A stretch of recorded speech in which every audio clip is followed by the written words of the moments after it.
And we're on. It's the Sini-Gang with l-boogy. And Sterno Supernova. What's going on there, Sterno? Nothing much, Boogie. How you doing? Doing all right. What's on the agenda for today? I don't know. Nothing much on my end. What do you got going on? I don't know. The Toronto Raptors just won the NBA championship. Uh-huh. Which I don't know if you care about or not. I watched it. I don't know if I care. I know I don't care about it as much as you do. Name 3 players on the Toronto Raptors.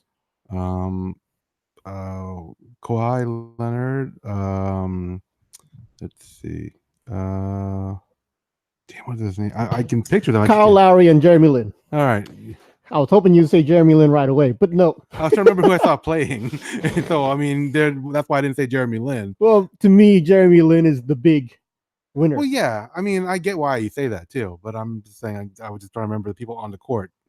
So, during the finals, the game that I can name the whole team, but but I was just hoping you would say Jeremy Lin, but yeah, because that's to me as an Asian, to me that is a historical moment. It's a huge deal to me.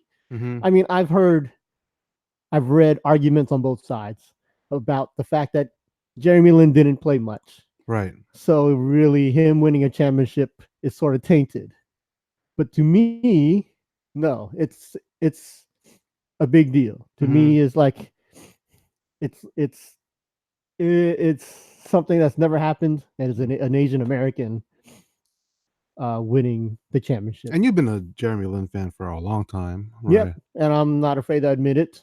Even after the Linsanity stuff, even before the Linsanity stuff. Why would you be afraid to admit it? I don't understand. Because some people, because a lot of people say Jeremy Lin sucks now, or Jeremy Lin is not good anymore, or he's washed up or over, or he's done with, or whatever. And I'm like, no, he's still. I mean, he's had his injuries, but he's still doing his thing, repping for Asians out there. I mean, he's been in the league for years now. Yeah. So basically, his staying power in the league is a big deal, even though he doesn't play as much anymore.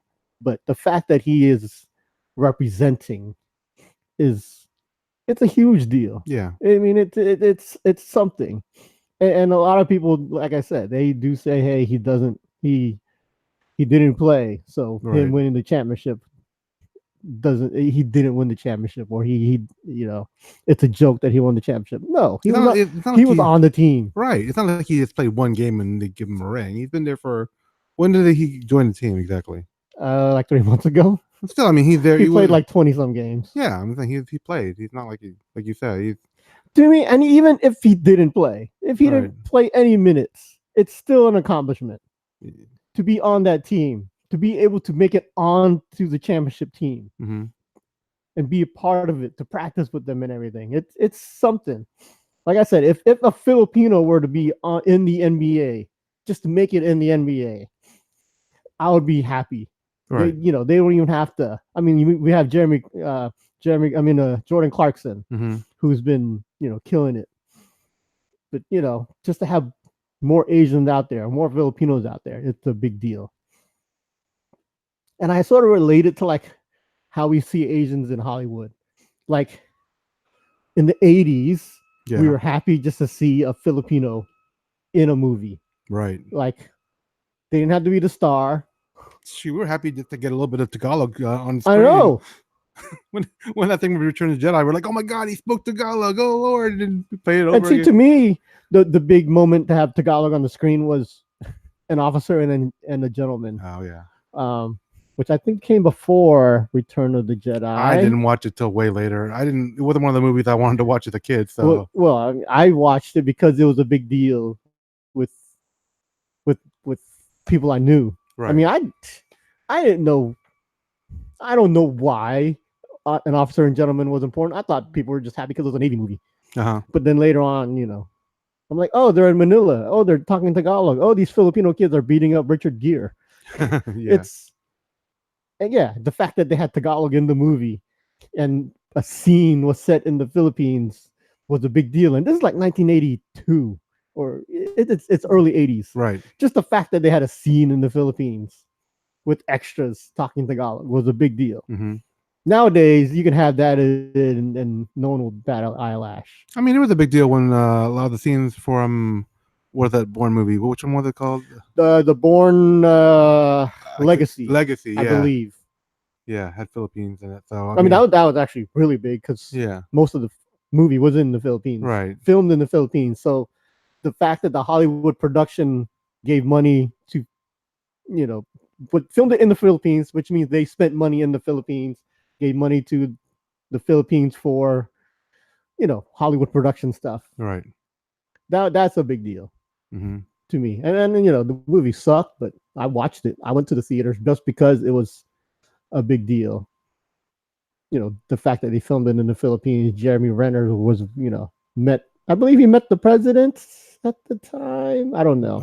I know he was a big, when Jeremy Renner, the star of Bourne Supreme or Bourne Legacy or whatever, it wasn't Matt Damon. It wasn't a Matt Damon one. It was a Jeremy Renner one. Was this before Avengers? Or I don't know when this sequence is. I knew who Jeremy Renner was. Well, I mean, he was Hurt Locker back then, wasn't he? He wasn't. I believe he'd already done Mission Impossible. So would have? Let's look it up. Let's look it up before I start. Misquoting or whatever. Yes, because it was a big deal that that they made a Bourne movie in the Philippines. Right. I mean, this was a major Hollywood production, so and it was a big deal that Jeremy Renner was there. I'm surprised you remember him from Hurt Locker. I still haven't seen the movie. I know, that's why. That's one of my favorite movies. Like, I know movies a lot just from their trailers and knowing that it's good that I need to watch it. That's one of the ones I know I need to watch. Yeah, that's one of the ones I became a Jeremy Renner fan from the Hurt Locker. Bourne Legacy was 2012.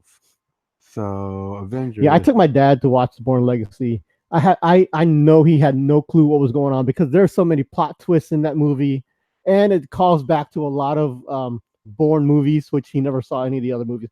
Avengers came out in 2012 also. Yeah. The same year. So I don't remember which one came out first, but I don't know. The Avengers came out in May. Bourne Legacy was in August. But even still, I don't think it's not like we were riding when he was filming Bourne Legacy. It wasn't like we were riding on the high of being Hawkeye. Yeah, I guess. Like I said, I remember. I think he was already popular because he was in Mission Impossible, which came before all that, like a year before. Right. So, yeah, and I was like I said, I liked him in Hurt Locker, but he was in Thor, which was 2011. Was he? No. Thor. Oh no. I'm looking at his IMDb, and he's credited in Thor. But I remember the scene. Yeah, he was like blinking, you miss it. It was the scene when Thor was trying to get the hammer from that big ass hole. Yeah, like basically, do I kill him? He's asking, what's his name? What's his name? Coulson. Coulson, yeah. 2011. So yeah. Yeah, and Hawkeye was. Do I take the shot? Basically. Yeah, it was a quick scene, but yeah. But you wouldn't know. But yeah, people weren't going to know Jeremy Renner from that. Not until Avengers actually came out in 2012. But yeah, and it was, like I said, it was a big deal when he was in the Philippines filming it.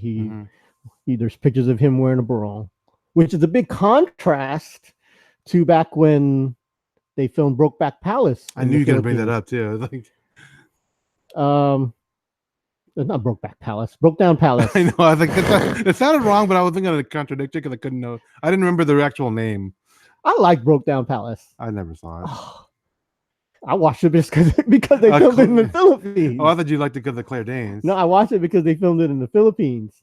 But yeah, Claire Danes sort of got in trouble for saying, she hated the Philippines because there was rats and roaches. Right. Wasn't she like persona non grata or something like that? I don't know. Something where they, don't come back, basically.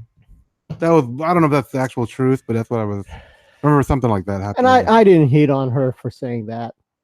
For saying, the Philippines. I mean, because where she was, maybe it was like that. And yeah, she's not gonna sugarcoat it and say, "Oh, I had a good time," when maybe she didn't have a good time. Yeah, I mean, maybe she wasn't thinking like I have to be a diplomat for this. I'm just telling you what happened, So, but the Philippines looked at this like a big, like, okay, we got this big Hollywood movie filming here, so we get to promote our country. Then she comes out and says, "Hey, it was nasty." Right. So, and this was back when Kate Beckinsale was nobody. If you ever watched the movie, which I haven't, yeah, well, back in 2000 or 1999 when it came out, yeah, the movie's about these two girls, Claire Danes and Kate Beckinsale. At the time, Kate Beckinsale was a nobody. In fact, I didn't know who she was. She wasn't in anything. She was in Much Ado About Nothing, I think, before that. Did that come out before? I thought it was Broke before. Down Palace. I thought it was much. Maybe I'm wrong. 1993.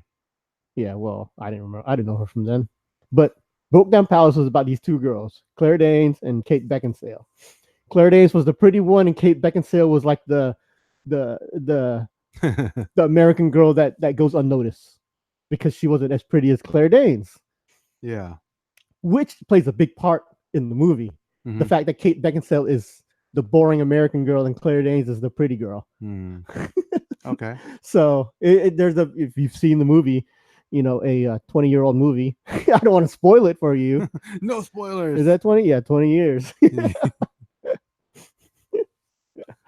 Yeah, there's a big deal. The reason that Kate Beckinsale is not the pretty one and Claire Danes is.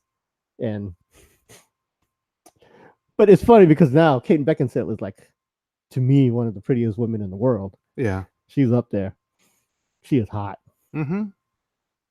She surpassed Claire Danes. So if you watch I keep saying Broke Back. I want to keep saying Broke Back. Yeah, I know. Broke Down Palace. Right. It's really funny now because Kate Beckinsale is so hot now, and the movie plays the fact. It's like the fact that she's not pretty is a big part of the movie. And it reminds me of. I was gonna say Alias, but whatever. What? What's an Alias? The movie, the TV show? Remember what his name was? Bradley Cooper. Yeah, he was like the friend that she couldn't get with. Because he was just like whatever. He was a boring neighbor guy, or he was the friend zone guy. Exactly, he's the friend zone guy that wasn't like the coolest, the guy that she was looking at. And now he's like a stud. Yeah, basically, if you put him into a movie now, he's got to be like the romantic lead, I would think.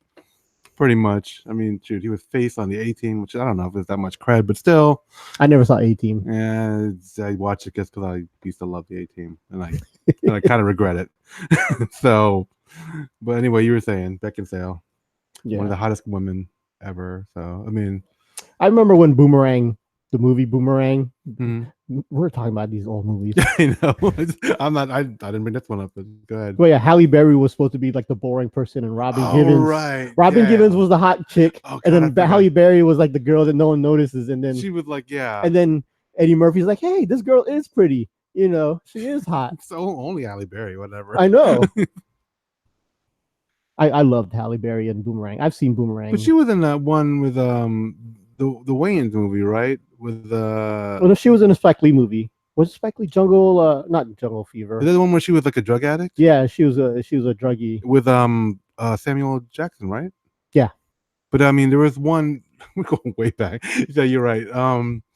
She was like, was it More Money or something like that? More money. Yeah. Wasn't that her with her? I think that was after Boomerang. Was that after? Oh, okay. Yeah. Because I remember she was the hot girl in that movie with Damon Wayans. And then, but he wasn't the romantic lead. It was I don't know, the guy that married Denise in the Cosby Show. I don't know the guy's name, the actor. Who married Lisa Bonet in the Cosby Show? The guy. Cosby Show. I said in the Cosby Show, the Navy guy that she married in the Cosby Show. The one that was he was in Mo Money. Wasn't that Mo Money? I mean, it was Damon Wayans and his partner, his funny partner dude. Oh, maybe I'm thinking of the wrong movie then. I don't know. I remember vividly going to the theater to watch Mo Money because I was that excited about that movie. I was so excited to watch Mo Money because at that time I was in my black movie phase. When is that phase gonna end? I wasn't that black movie phase that's been going on for like 30 years. But I believe because I had just seen New Jack City. I had seen. Oh, I'm thinking Strictly Business. Yeah, that came after. I believe that was 91. I don't know. Yeah. Damn, I always get those two. I don't know why I get those mixed up. Mo Money is Mo Money. Yeah. Hell of a soundtrack. Mm-hmm. I believe that one had I Want to Sex You Up on the soundtrack. Mo Money? Or? Oh no, that was New Jack City. Again, I'm getting my movies. That's not just me then. Okay. Mo Money had a good soundtrack though. Mo Money and New Jack City are not even close to the same movie. Oh man. Oh Lord. So yeah. What we get? Oh, we get because of hot women that played, or people that are like super hot, but they played like the girl or guy next door that, or the friend zone person. Yeah. I was like, how did we get here? Because of Jeremy Lin. Wait, huh? We started with Jeremy Lin winning the championship in Toronto. Yeah. And I compared it to Hollywood. Oh, right. The representation thing. Okay. Yeah, the representation thing. And all I missed that bridge part. I forgot about that bridge. How it bridged together. Yeah. And all of a sudden we're talking about Mo Money, Mo Money, Mo Money. New Jack City. New Jack City. To me. Jeremy left in New Jack City. Well, New Jack City was a huge movie for me. Yeah, it was, but how do you give me, if you follow our conversation, like, what the hell? They got the New Jack City from Jeremy. Anytime I can throw New Jack City in a conversation, I will. Oh, Lord. In my life, that's one of those movies that it's monumental. I remember where I am or my life when I watched that movie. Well, wait, is that the one with like, am I my brother's keeper? Is that from New Jack? Yes. Oh, okay. Yes, Wesley Snipes. Russell Wong is in that movie also, which was a big deal because he was an Asian movie. That's right. He was the Asian guy in a black movie. Circle back to representation. Here we go. It was a big deal. Yeah. Because I remember him because this was right after he did Joy Luck. Joy Luck Club. He did Joy Luck Club. So he was a big name in my world. He was a big name. I'm like, oh, shit, that's the dude that ate the watermelon in Joy Luck Club. Oh, yeah. So all of a sudden, here he is in New Jack City with Ice-T. New Jack City was first. Oh, what? No. New Jack City was 91. Joy Luck Club was 93. Really? Yeah. See, it's just the way we remember it now. It's just. I know. Because I wasn't sure, too. That's why I had to look up. Like, I don't know if that's right. I do remember Russell Wong in. Oh yeah, he's in it. New Jack City. When was Vanishing Sun? Then that had to be 94. Right? Yeah, that sounds right. The Vanishing Sun. Nobody knows Vanishing Sun. Nobody. Only knows. the people that are like. Only us. It's like that's 95, and of course, 94, 95. 94 is when they filmed it. Yeah.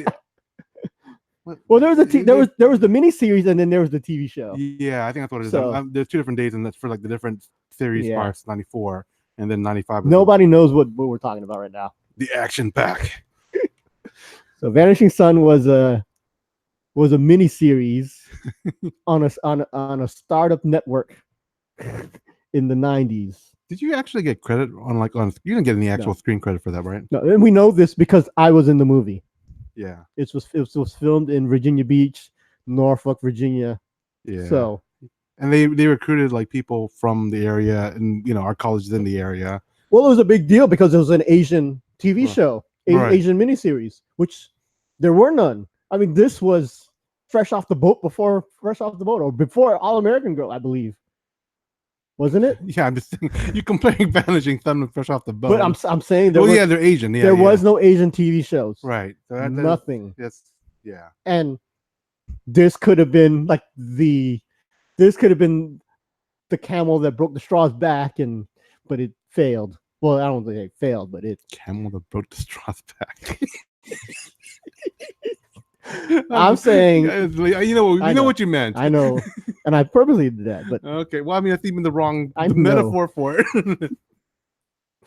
But I'm saying this was supposed to be when we were filming it, because, like I said, we knew the importance of the fact that this was an Asian TV show.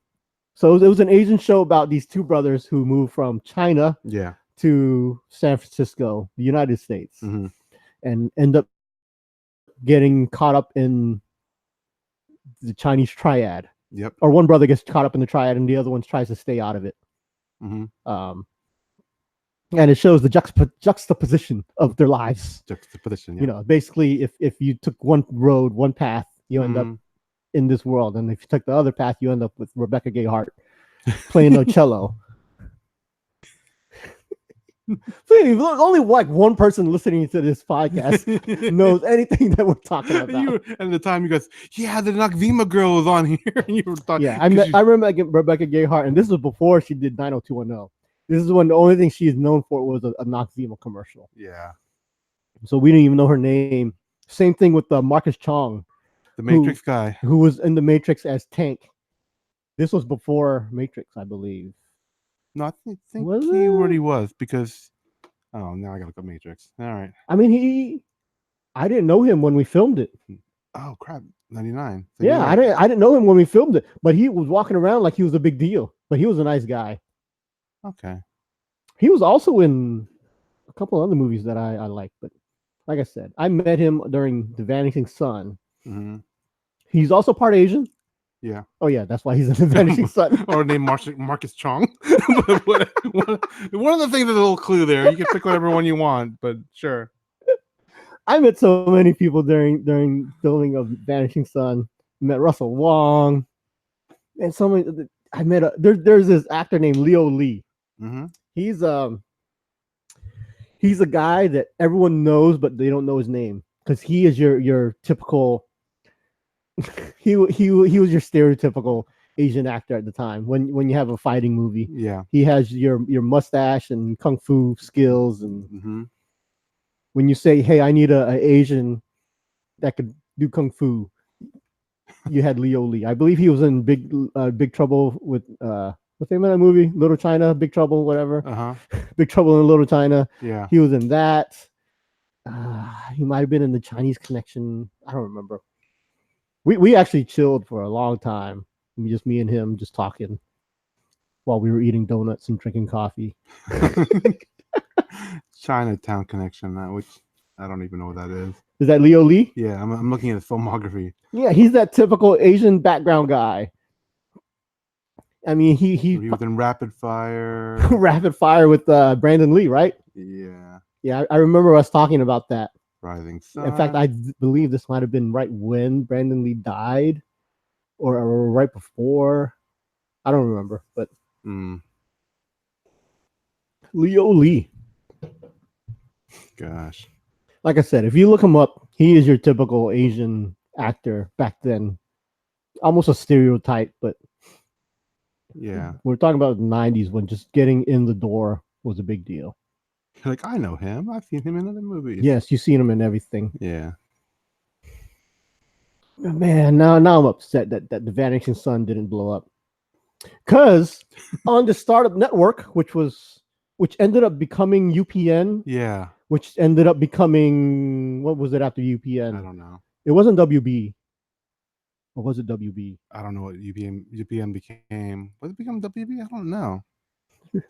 I think it's WB now, or the iterations, or the way UPN became something, which ended up okay, because it didn't turn into Fox, because Fox was something else. What was Fox? Because Tracy Ullman, The Simpsons was on something else. No, they were Fox. They were was it called Fox at the time? Yeah, they were like the flagship for Fox. Like I thought it was something else before Fox. No, because that was like one of the first things. And it was them and like Parker Lewis Can't Lose and some other stuff that didn't, well, UPN was trying to do the same things that Fox was doing by all these startup shows, and then hoping a couple of them will catch on. So UPN had this thing called the Action Pack, where they started all these miniseries. Oh, okay. What if the UPN and a competitor WB were shut down to launch a joint venture? Yeah, which became WB. The CD. Well, no, yeah. Oh, CW. CW, which is that's what it was. Yeah. Yeah. Okay. Yeah, CW, which now has like Arrow and all the Flash and Flareverse and all that stuff and all the other. But UPN Which one of their founding shows was Star Trek Voyager, but yeah. Yeah, but this action-packed thing, Yeah. it had Vanishing Sun, a couple other shows. Knight Rider 2000, 3000, and Hercules. Yeah, Hercules. And out of those three, you wouldn't think Hercules is going to be the one that would break out. I thought the Vanishing Sun would win, because during filming it, they talked about probably only one of these shows is gonna get picked up. We hope it's us. Yeah, if you watched Knight Rider 3000, you weren't worried about Knight Rider 3000. It was so terrible.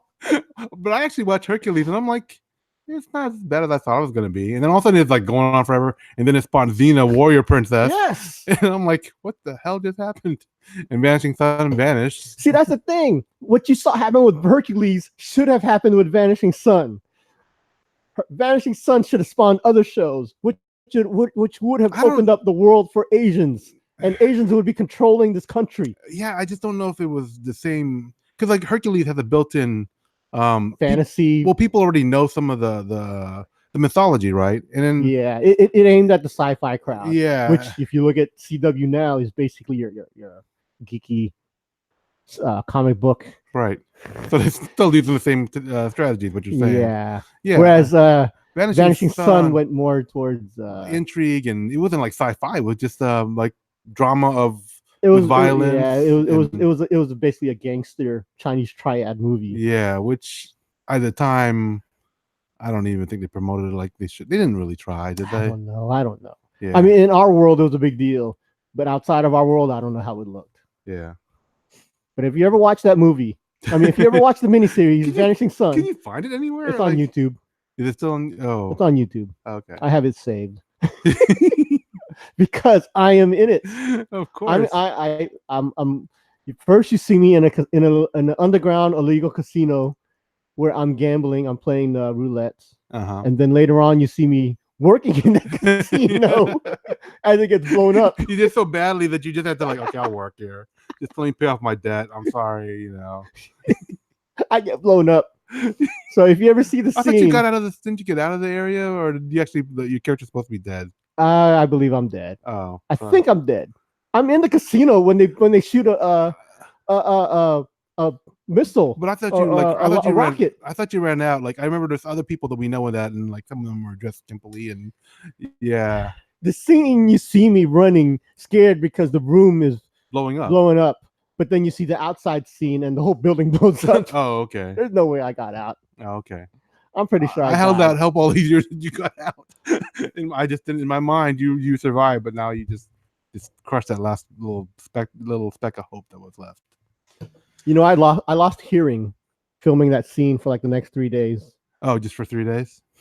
I was gonna say, you didn't get lost going on. You could have gotten some Vanishing Sun money going on from because when we filmed that scene, there was a loud bang, like explosions. Yeah, there was an actual explosion. Yeah. It wasn't like a fire explosion. There was a box in the ceiling, a big box that holds all this dust. Mm-hmm. So when the director said action, we were supposed to be walking around normal, and all of a sudden this box blows up, explodes like a firecracker. Right. And I am standing basically under this box. Ooh. I'm talking less than a foot away from this box. They didn't tell people to stay away from a certain area? That's messed up. No. They did say we're gonna blow up the box. Okay, people will understand not to be directly under the box. No, they didn't say that. I'm just saying. They just said the box is gonna blow up, dust is gonna fly everywhere, and you run. So, and we walked through the scene a few times. So the box blow. I mean, the director said, "Okay, let's practice." We walked through it. I'm like, "Okay, I'm gonna run this way." Ha ha ha! This is fun. So when we really did it, the director yelled action, and that thing blew up like bang, like really loud, to the point that it just knocked my. I didn't know where I was because it was so it. Really was a bang. It really was an explosion. So you think that was for hey, we'll get a real good reaction out of these people? No, it's just how they do things, and I didn't know that. And when you see, if you ever see me in the movie, my 0.5 seconds point, it's a really quick scene, and you see me running. to the camera. I didn't know what I was doing. It was like bang, all of a sudden instinct kicked in and I just ran. Good thing you didn't ruin the scene, because then they would have to do it over again. And yeah, because I ran off camera. I ran by the camera. You see it, it's in the show. I run by the camera and I ran far. Me and this other girl who's wearing a skimpy ass bathing suit. The one that calls you LB. No, actually, this girl I don't know. This girl, I don't know who this chick is, but I'm off screen saying, "Oh fuck," loud. Did you really? We gotta take that out in post production. But because like I said, I didn't remember that we were filming a movie. When that thing blew up, it sort of shook me, and I ran for real. And sort of shook you. I think it just. And I turned to the girl. I said, "Oh fuck." And it's funny, this other Asian dude, really geeky Asian dude, I never knew him, but we became friends on the set. He was holding like a bunch of chips, and he threw them up in the air, and he acted all like overacted. Which surprised, no, he acted pretty well, because he said, "I'm going to do this," and he did exactly that, and you see it on the thing. Whereas when the thing blew up, I didn't know what I was doing. I was reacting for real. I wasn't acting. This guy was acting. He held, I was like, damn, this dude did what he said he was gonna do. Maybe he knew how loud it was gonna be, and like I said, it's really a quick second in the show, and we prepared for like hours. Oh man, yep, that's my acting. Actually, I did more in the movie, but that was my. I remember you were bragging that your car would made it into the movie. That wasn't me. Was that not you? That wasn't me. I know. Yeah, okay, that's right. He was the one bragging about it. Were you the one that was covered up like you were dead? No, that was him too. Oh, okay. We joke him because his car was in the movie more than him. He was dead underneath the jacket, right? Yeah, we couldn't see him, but we could see his car well. Oh, God. Yeah. So good times. The Vanishing Son. Nice. Man, people need to really look that up, because when we talk today about Asian TV shows and all that, nobody ever brings up Vanishing Son, which was a pioneer. It's like when you talk about I'm trying to think of something that people talk about, like, no, something else came before that. Oh. One of those things. I don't know. What the people talk? What came before Joy Luck Club that you could point to, or what came? I don't know. Well, there's stuff like that. There's something that people would say that there's something that came before that. No one ever gives the Vanishing Son any credit. Okay, but like you say, it wasn't that big out of. It had some big actors in it, though. It had the dude from The Killing Fields. Okay, he was in it. I don't know. Basically, it was at the time. It was like who's who of Asian actors. Which, like I said, if the mood of the country of Asians, the way it is today, was like that back in the 90s. I don't know if I'm saying this right, but you know how I don't know if you know this, when Crazy Rich Asians was being made, right? There was a big hubbub with the Asian community saying, "Yo, we got to make this a big deal. This is a big deal. We need to do this right." And everybody was trying to be in it. Right. If you had that same mentality back in 1994, 1995, right? Vanishing Son would have blown up. I think it was just the wrong time. Well, I think Crazy Rich Asians. Before that happened, we'd had all the stuff where people were getting tired and talking about how we needed representation, and we had all that whitewashing going on. Yeah, that pissed people off, and I still, I was watching a video where it just happened to go through some of the whitewashing things that happened. I hadn't forgotten, but it just reminded me about how bad it was and how blatantly obvious they put white people when they didn't need to, just because in their minds white people aren't marketable, or they're not normal people. They went back to the early Hollywood where Charlie Chan and all that other stuff, and stuff that I was watching. I'm like, why is he playing Asian? I don't get it. Those kind of things. Which, when you're growing up, this is stuff that I watched growing. I watch old movies because I only had the 3 channels. I didn't have cable back then, so I watched all this Charlie Chan stuff, and I'm like, he's not really Chinese, but why is he playing Chinese? Why didn't they get a Chinese guy? And it's like, oh, it's understood. I mean, the other thing, but people playing people of color like Laurence Olivier playing Othello, that kind of stuff, and yeah, I mean, but when Crazy Rich Asians came out, like you said, I mean, it was a big deal because like we got to make this work because of the prevailing thing. Like I think it was a more of a movement at that point, right? Yeah. Which, like you said, Vanishing Sun there was no movement. I know, and I right now I just realized I have become a victim of whitewashing. Well, not whitewashing, but what? What? I think that UPN, the action pack, picked Hercules over Vanishing Sun because it was white man over the Asians. Duh. Did it just hit you now? Well. Well. If Vanishing Sun had been picked up, I might have been a big movie star by now, because they would have been saying, "Yo, we need the dude guy that died in the explosion." No, the guy running out of the casino. We need to make him live. We need to pick him up out of the rubble. Because you didn't see him die, so he stood. Because he acted like like his life was in danger for real. I believed the fear in his eyes. Yes. If they had picked us up, who knows? Maybe I would be a movie star by now. So I'm a victim of whitewashing.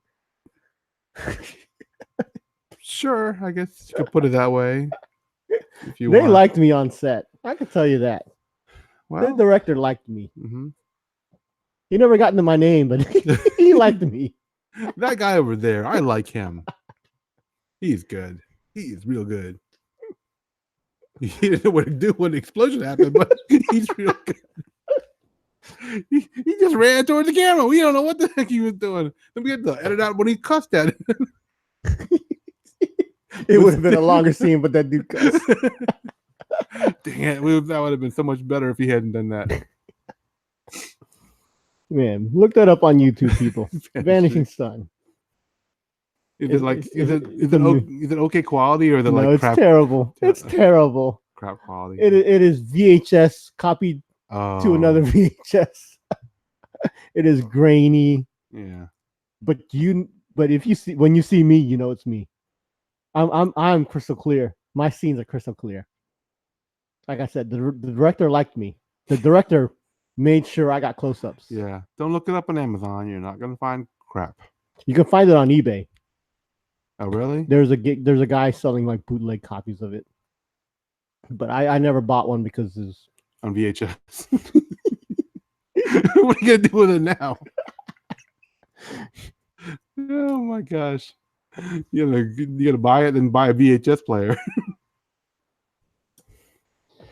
Oh, man, Russell Wong was a big deal at that time. Rebecca Gayheart. Oh, you can get the movies 1 through 4 on DVD for $30. I mean, it's like obviously some kind of bootleg. It's a bootleg. But still, DVD. He probably has to burn them. He's like, oh shit, somebody bought one. Let me burn it real quick. Find the Vanishing Sun DVDs. You gotta the what? At the very bottom of the pile, there's some Vanishing Sun DVDs. Someone actually bought that? Yeah, someone bought it. Somebody out there has to have like the masters, the original reels or whatever they had at the time. Guarding them with his life. They have to be out there. Well, yeah. I'm telling you, somebody has them. Somebody listening. You want to start a petition to get them re-released? I don't know what you call it. All right. Like I said, now that there's this Asian movement in Hollywood, we need to bring back the OG shows. I'm actually curious to watch it again because it's been obviously it's been a long time. Movies 1 through 4 on DVD. Like I said, they're all on YouTube. Uh-huh. So that's how I watch it. I'm in the underground casino, and I'm also in the casino again when it blows up. I run. Oh my god! I just totally forgot how to. I mean, I'm seeing the one scene. I'm like, I don't even remember this guy. I don't remember half the movie because when we're watching the miniseries, I'm not paying attention to the plot. I'm like, hey, look, there's my friend in the background. Hey, look, there's my friend over there. Hey, look, there's I know that scene. That's my restaurant. I eat at that restaurant. If it wasn't for the shipping, I might have got it. Like, I can maybe do $30 for sentimentality's sake. Not worth $6 shipping. I just no, I can't do it. Shoot, I'm in the movie. I'm not doing it. I know. I just like I not even have nothing to do with the movie other than my friends being in it. Like I said, people, they got no love. They got no love. The Vanishing Son.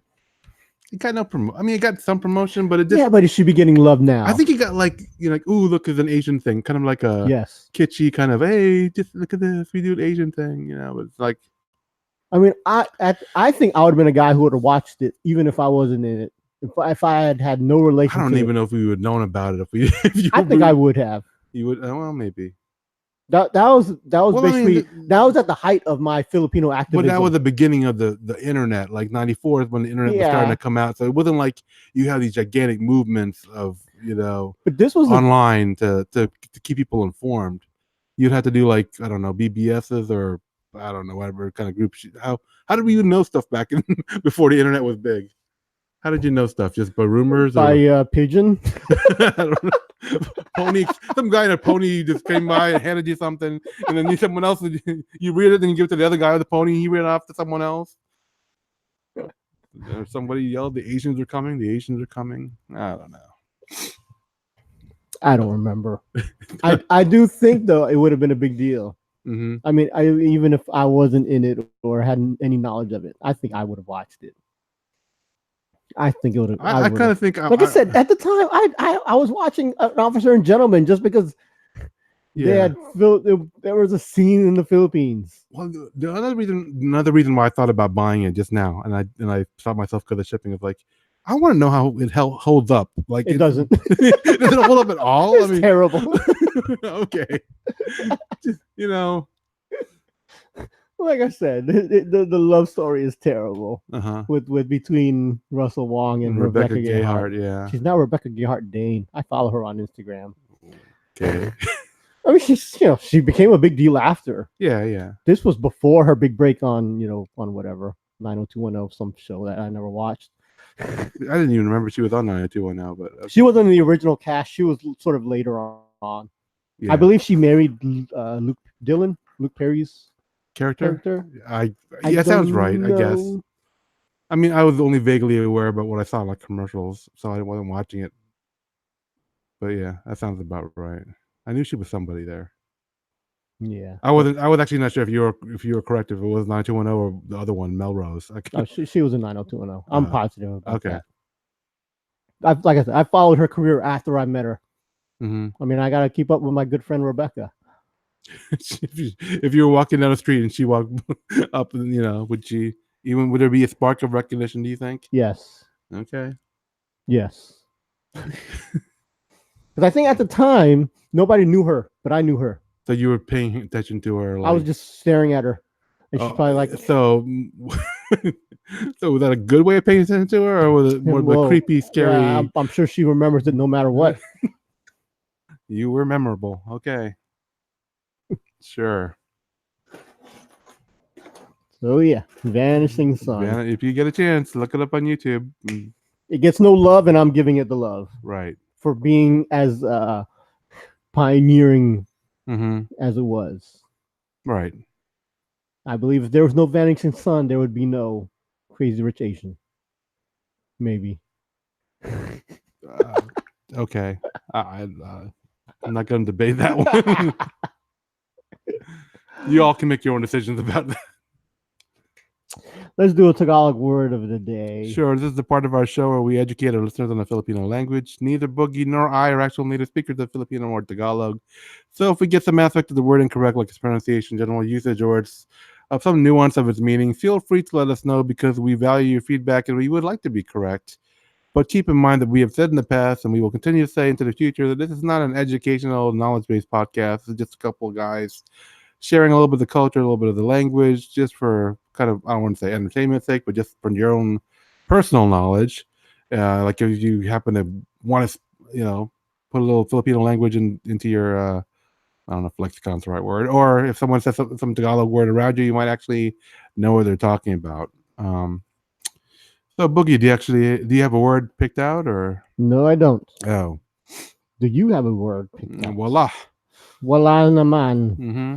Wala ako. Walang pera ako. All right. Wala si. Wala. Voila, si voila. I don't know. Wala na. Voila na. Walang. I don't know. Wala. Okay, so yeah, walang pera means not having money, right? That basically means not having, right? Or is there a better way of saying It it? means you ain't got none. You ain't got none. Voila. Wala na. Yeah, it's gone. Voila na means it's gone. So let's make voila our Word of the day. Voila. Voila. There's a song NERD has Mm-hmm.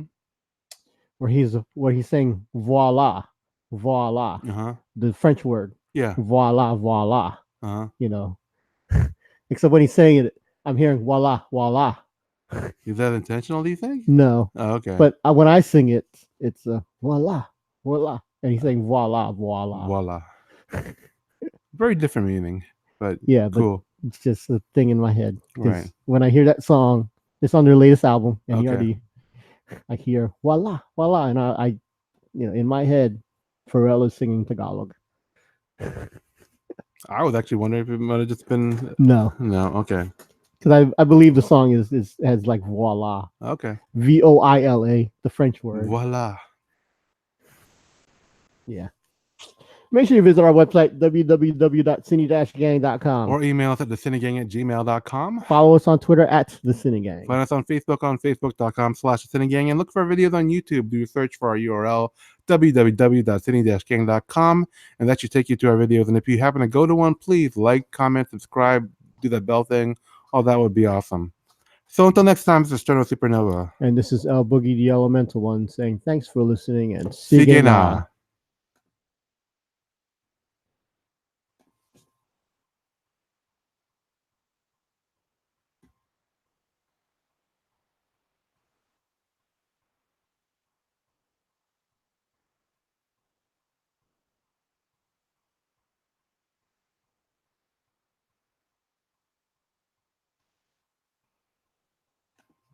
We good?